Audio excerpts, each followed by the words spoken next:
Eddie Chambers here. Eddie Chambers, you just met Adamek, your first time face-off. What did you see in Adamek's face? Oh, he looked serious. He looked intense. Looked like it's going to be a good fight. That's what he looked like. Now, have you watched Adamek's fights, and what are the Adamek's advantages and disadvantages? Well, I mean, I thought he was my height, but then again, nobody's my height in the heavyweight division no more, even though he came up. Everybody's bigger than me, but no. I mean, I think this is pretty much a stalemate in certain situations when it comes to, strength and things like that. I think, of course, I hold the speed advantage and boxing ability overall, but he's determined. No matter what happens during the course of a fight, he's going to keep coming, and that tests your heart. And I have a great heart, so I think that makes for an extremely exciting fight. Now, how do you rank Adamek among your past rivals who is similar to him that you fought before? Well, he's right up there with some of the best guys I faced. Obviously, one of the biggest names I faced besides the Klitschko's and Sam Peters of the world. He's right there. You know what I mean? He has some in certain instances better tools than others, but others had better than him. But he had where he lacks in his skill, or as far as with those guys, he makes up for in heart and determination and focus, and that's what he's going to bring to the table on the night of the fight. And I'm looking forward to it. Do you think you're a better technical fighter than Thomas? I do feel that. You know what I mean? Of course, I'm supposed to say that, but I do feel that.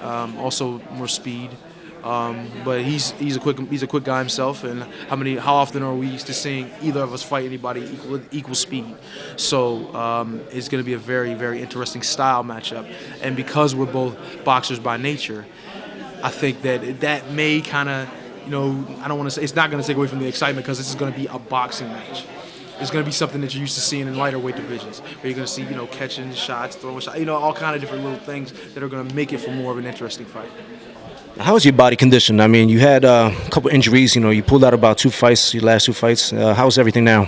I feel great. I mean, I know I said that my last injury, but this time I really feel great.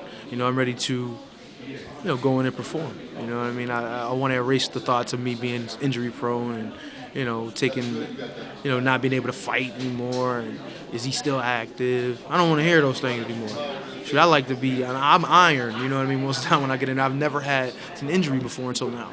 And so it's a little frustrating not to be able to go out and fight. Now I got the perfect opportunity to do that. This is the perfect forum for me to really show that I'm not only a quality fighter, but I'm one of the best. Now, people say this is the fight. People on the street say this is the fight, man. I mean, they say whoever competes here, man, and stays active, whoever wins, man, they stay active in the heavyweight division. And yeah, that's true. I really believe that, whoever comes out as a winner is the guy other than the Klitschko brothers. You know what I mean? And therefore, that person will be the next heir to the throne, and also to dethrone, a Klitschko, which would be a great opportunity for either of us. I'm going to be the guy to get it, though. So what is your prediction on this fight? I'm predicting a victory, any way possible. Boxing to a 10-round decision, or, winning, maybe stopping him early or middle. I don't care. I don't care how it comes, as long as I win. And that's why I'm putting the work in. Our plan is to, of course, go in and workmanlike and take care of business and win a decision if we have to. I've never gone into a fight, except for early on in my career. Obviously, when you're young, you're knocking all those guys out that you're supposed to knock out. But since I've been an experienced fighter and fought top competition, you're not going to knock all those guys out. You're not going to hurt every one of them all the time. So what you do is you get in there and you work your way to a victory. That's what we plan to do in this fight. You're walking into Adamek's home, this is hostile territory for you, with thousands of Polish, white and red flags, and they're going to be going AWOL. How are you walking into this with your mindset?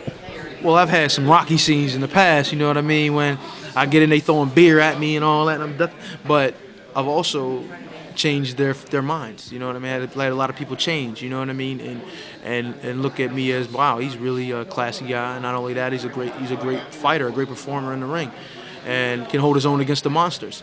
And I've fought in pretty hostile territory in the past. I mean, I just fought Klitschko a couple years ago, and there was 55,000 people in the audience, a sea of people, mostly there to see me get beat by Klitschko. And I couldn't have been more at home. Now, of course, I lost that fight, but that's the kind of thing that kind of motivates you. You want to shut people up, you know what I mean? And that's one of the ways that you can do so, is by winning in that kind of a territory, in that kind of a form. Now, many people think that you are the best American heavyweight fighter. Who do you think is in the top with you, heavyweight division? What are your plans after this fight? Well, man, there's a ton. Actually, not a ton. There's some guys out here that you may not be familiar with them, but obviously Brian Jennings, also from my adopted hometown, Philly, doing his thing. Malik Scott is another one. Chaz Witherspoon's another one. Seth Mitchell's and they're actually fighting. Him and Chaz are actually fighting. Seth Mitchell and Chaz Witherspoon are actually fighting. Kevin Johnson is another really good fighter. Some guys you haven't heard of, man. I don't even know the guy's real name. I just know him from Twitter, but I know he's another good fighter from down in Texas. We got some young. There's so much talent that is gonna be coming up in the game that it's hard to imagine that boxing is where it is. But with the opportunity of having NBC Sports televising these kinds of fights and getting the word out there, and now it's nationally televised. Not only is the heavyweight division coming back, but boxing in general will be. So we have an opportunity now to get that ball rolling, and I think we're all doing a great job in doing so. What are your future plans? My future plans are to continue beating up on people until I get as much money as I can handle, and then I'm retiring.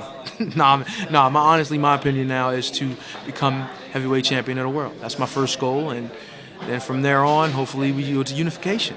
I want to do some things that a guy my size in the heavyweight division was never. I mean, I can't say was never able to do. You know what I mean? Because you look at Holyfield and guys like that who's done success, has had successful careers and been undisputed and all that before, Tyson and stuff like that. But to maybe be able to drop a weight class, win a title, anything.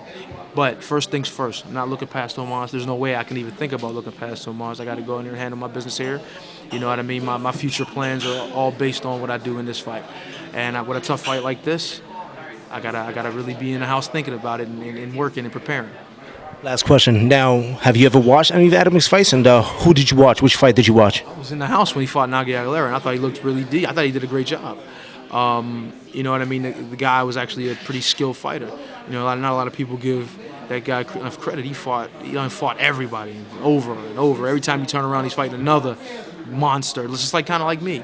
The only thing is, I just believe he needs to be in a little better shape and get more focused and just focus on just boxing and handle his business, and he'll be a lot more successful. Saying that, Tomaszem beat him and controlled the fight for most of the fight. He had some tough times in it, but yeah, he controlled the fight. So what's that saying about him? Saying he's still in a great position. He's still doing really well, and I think this fight is just the perfect, just what the doctor ordered for the heavyweight division right now. I see you can't wait. A couple last words for your fans out in Poland. Oh man, thank you. I have Polish.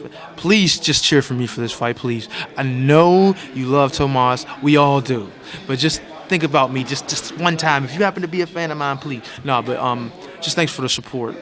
And continue support even after 2 injuries and having all the problems that I've had over time, not being active enough, where the fans can see me, and not being just transparent to, what I mean. It's really refreshing to know that there's really a lot of fans, even in Poland, where Tomaszem is housed. You know what I mean? Still support me, and it's really greatly appreciated. And just watch, and I will do you all proud very soon.